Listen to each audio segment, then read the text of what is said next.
En los últimos años hemos escuchado hablar mucho más de educación sexual integral, pero todavía, a pesar de que en 2006, que ya pasó mucho tiempo, estamos en 2024, salió la ley, hay todavía muchos grises. Hay todavía muchas cosas de las que no se habla, de las que no sabemos, por falta de información.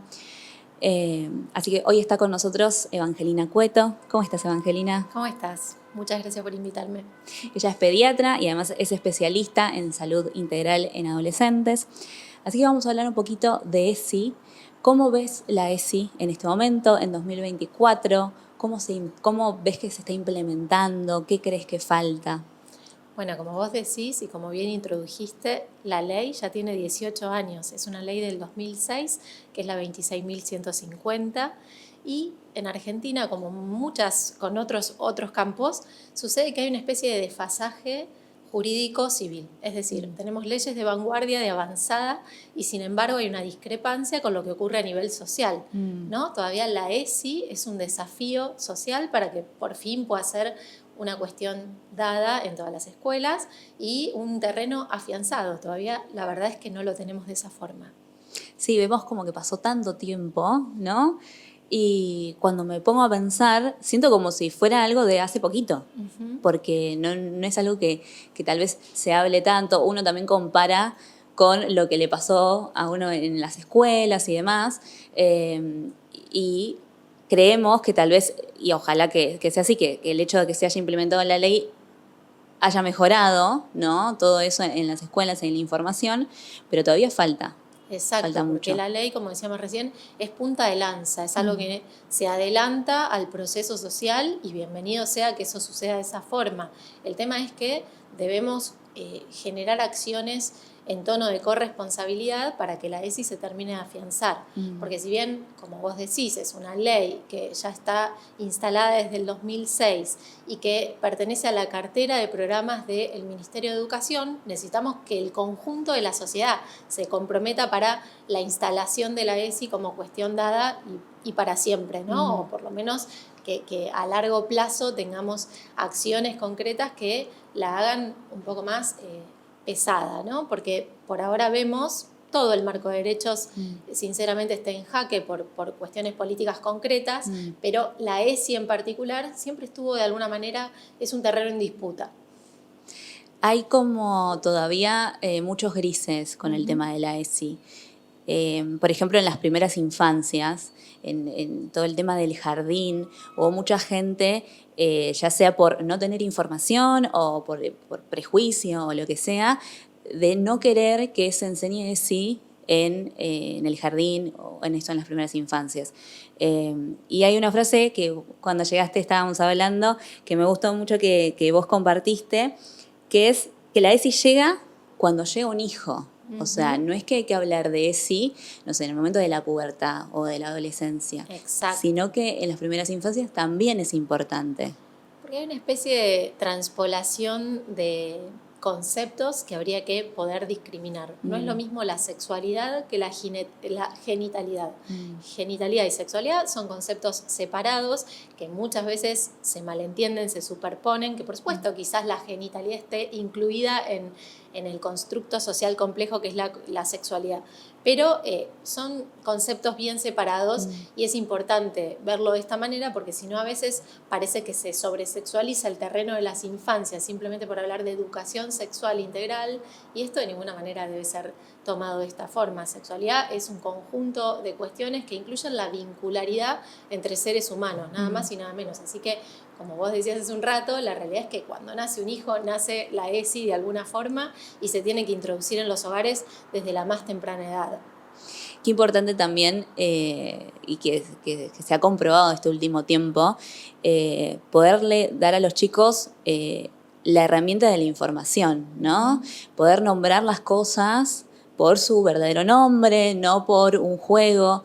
Se ha visto, se han hecho muchas denuncias por abuso sexual, sobre todo en las primeras edades, y le ha pasado a muchas docentes que han contado que por dar ESI, los nenes entienden cómo se llama cada parte del cuerpo, qué cosas puede o no tocar un extraño, poder decir no. y han denunciado o han contado, ¿no? En su inocencia que le ha pasado ciertas situaciones que no estaban bien y las reconocen a través de esa charla. Exactamente, porque hablar de educación sexual integral es abrir un terreno habilitante, un terreno habilitante para la palabra, para que circule, para que se puedan expresar, para que puedan nomenclar situaciones de incomodidad que antes no las podrían haber identificado como tales o simplemente estaban justamente en el terreno de la incomodidad, pero eran inconceptualizables para los chicos, y a partir de que se acercan herramientas de educación sexual integral se puede poner nombre a las cosas, por ejemplo, abuso sexual, ¿no? Contra las infancias. La ESI es una herramienta contra la erradicación de las violencias en general, el abuso sexual en particular, pero el resto de las violencias vinculares también.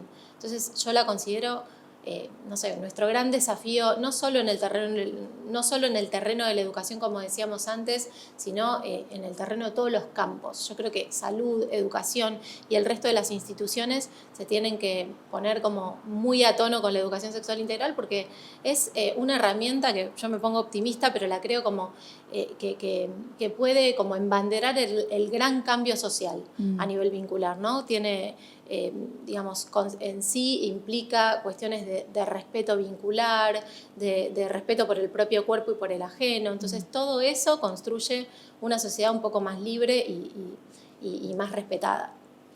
Te escuché también mencionar corresponsabilidad. O sea, esto de que no es solamente, bueno, se enseña en las escuelas, yo como familia, bueno, lo voy a aprender en la escuela. Y también en el sistema de salud, porque cuántos casos hay de personas que han tenido experiencias no muy gratas con profesionales, no sé, me imagino mujeres con ginecólogos o ginecólogas que los han juzgado, por ejemplo, por su vida o por lo que hacían, y no tener ese espacio seguro, ¿no? Para poder hablar, para poder preguntar, para querer saber, ¿no? Exacto, porque en verdad la educación sexual integral debería ser para todos y todas. La realidad es que si bien es un programa que queda dentro de la cartera del Ministerio de Educación y por ende su territorio como más natural son las escuelas, como decíamos al comienzo, todos tenemos que estar involucrados. Claro. Cuando digo todos y todas, también pienso que tenemos que replantear la propia sexualidad adulta para recién ahí poder comprender la sexualidad infantil y dar herramientas más concretas. Si no, siempre nos estamos quedando un poco cortos, ¿no? Primero es mirar la sexualidad de cara, que no es nada sencillo porque venimos de conceptos socioculturales bastante estancos en este territorio, entonces nos genera todo un desafío, pero creo que a medida de que lo vayamos vehiculizando a través de la palabra vamos a lograr estar como más cerca de ideas que nos arriman a su vez a un terreno más libre y respetado en temáticas vinculadas a sexualidad humana. Claro, pues yo me imagino eso, o sea, cómo abordar como familia, como papás, como mamás,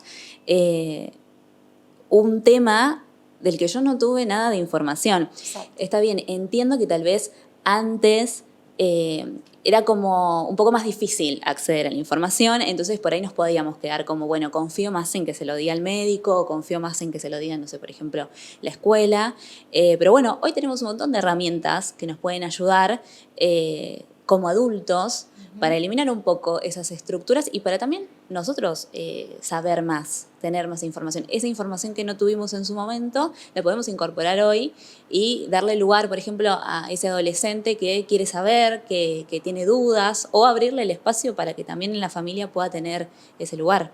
Vos mencionás los y las adolescentes, que también es todo un tema muy singular, porque desde mi particular opinión, siento que es carente todavía la participación juvenil desde un lugar no solo de discurso, sino concretamente llevado adelante, ¿no? Los adolescentes, las adolescentes están un poco por fuera de la construcción de políticas públicas, la construcción de programas. Entonces, esto está ligado con la educación sexual integral, porque mientras siga siendo en tono adultocéntrico, es decir, los adultos explicando cosas hacia las infancias y las adolescencias, ahí todavía vamos a quedar más desfasados de lo que nos gustaría, ¿no? Entonces, la participación activa, ellos como comunicadores, me parece central para saldar algunas cuestiones que están vacantes en materia de educación sexual integral. También pensaba en el caso de los adolescentes que por ahí las mujeres nos acercamos más a temprana edad, digamos, al sistema de salud, porque bueno, vamos al ginecólogo, empezamos con los primeros estudios, tal vez tenemos como esa chance de estar más cerquita de un profesional o tener ese espacio, pero los hombres quedan un poquito afuera, Muy interesante porque lo que decís. no tienen ese espacio como nosotros.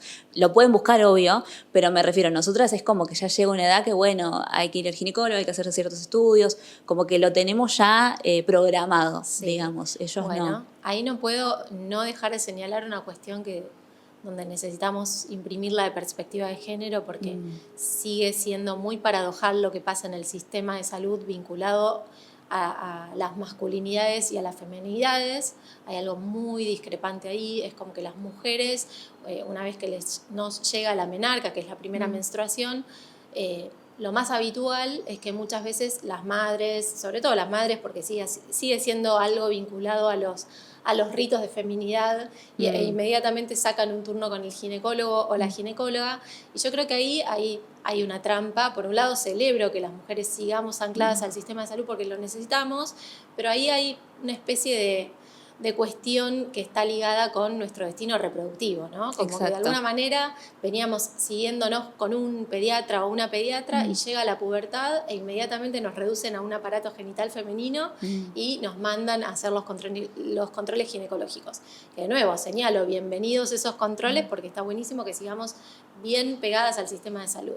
Y en los varones, como vos señalabas, pasa lo contrario, es como que quedan desarticulados. Pubertad, dejaron de ir al pediatra, listo. Claro. Bueno, de ahí una militancia concreta que hago en salud. Yo soy especialista en salud integral de adolescentes y me parece un espacio que es crucial porque sabemos que los adolescentes, por una cuestión de sentirse sanos, y lo son, biológicamente hablando lo son, pero hay otro montón de aspectos que constituyen pilares fundamentales de la salud que se pueden tocar en las consultas de salud y bueno, son recontra oportunas en esta etapa de la vida. Y bueno, y muchas veces nos quedamos sin esa oportunidad o porque las madres, los padres, las familias, incluso el sistema educativo no conoce que hay especialistas en adolescentes y bueno, y ahí es que quedan un poquito desarticulados del sistema de salud. Así que hay que volverlos a invitar, convocarlos, es muy importante eso. También ayudaría mucho porque se eliminarían, pienso que muchos mitos alrededor de la sexualidad, ¿no? Bueno, hablabas esto del tema de la menstruación, todo este rito que se hace de que, bueno, te saludan o te felicitan y bueno, todo eso, pero queda afuera todo el tema de, no sé, del placer.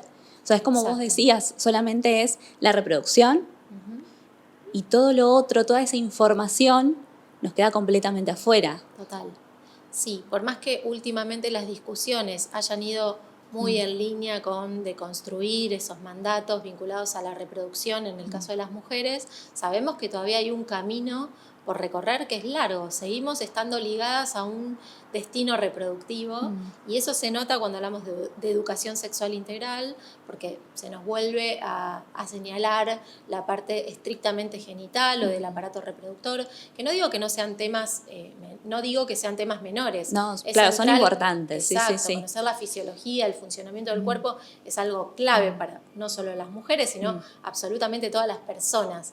Pero ahí hay un riesgo de volver a genitalizar la educación sexual integral, que se llama justamente integral porque tiene en cuenta aspectos vinculares, por ende sociales, también psicológicos, emocionales. No nos podemos quedar netamente con la fisiología del cuerpo, sino es una manera de medicalizar demasiado la educación sexual integral y ahí, bueno, nos estamos quedando cortos. ¿Cómo se puede abordar una charla con adolescentes sobre este tema? Bueno, hay que ver en qué etapa de la adolescencia, porque uno por ahí reduce el concepto de las adolescencias a un constructo uniforme y la realidad es que es muy heterogéneo, hay que ver qué grupo humano tenemos enfrente y recién ahí, digamos, lograr entender cuál va a ser el tono de la conversación. Como decía hace un rato, a mí me parece muy importante la participación directa, ¿no? Que esté todo el tiempo mediatizada por las adulteces, bueno, en línea con lo que dicen nuestras leyes, ¿no? Decíamos que tenemos leyes de vanguardia y las tenemos, ahora falta un poco practicarlas y ponerlas en ese tono de realidad. ¿no es cierto? Entonces la participación directa, que es un concepto no solo jurídico, sino también normativo y que debe estar presente para dar todo tipo de cuestiones que involucren adolescencias, tiene que estar ahí, ¿no? Entonces ellos deben ser los mismos interlocutores, los comunicadores, y para eso construir herramientas concretas.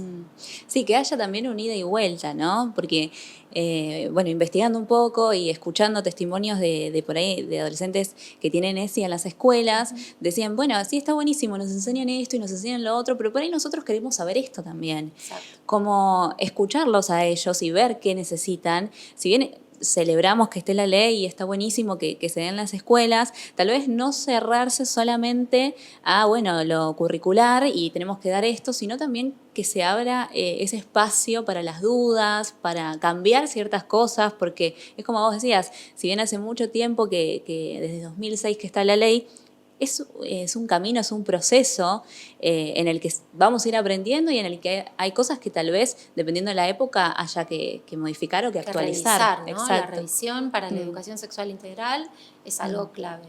Creo que un gran desafío es empezar a erradicar el adultocentrismo que lo imprime todo.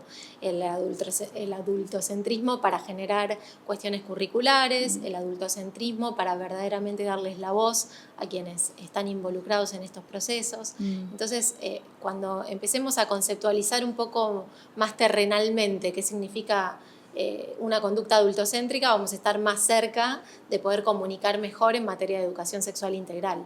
Es algo clave lo que vos decís, no imponer una agenda, sino democratizarla, ponerla arriba de la mesa, pensar con ellos, con ellas, cómo debe ser o cómo quieren que sean estos temas a abordar. Y como adultos se puede seguir aprendiendo. Seguro. O sea, abrirse a la posibilidad de, bueno, no tuve eso en su momento, pero hoy puedo seguir aprendiendo, hoy puedo tener dudas, hoy puedo preguntar, ¿no? Ni hablar, la sexualidad humana nos atraviesa desde el principio hasta el final de nuestras vidas, es un constructo cambiante, modificable por nuestros vínculos, entonces tenemos que estar muy atentos y atentas para repensarnos en cada etapa de la vida y ser lo suficientemente flexibles y permeables para poder dejarnos interpelar con el resto de los grupos etarios.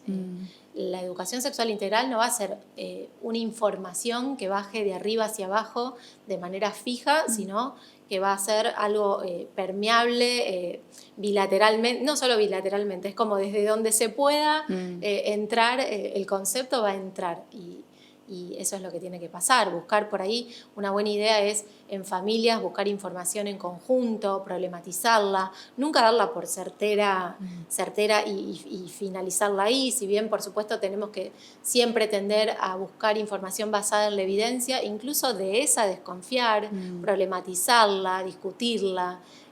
Puede servir desde una canción hasta una obra de teatro o una película.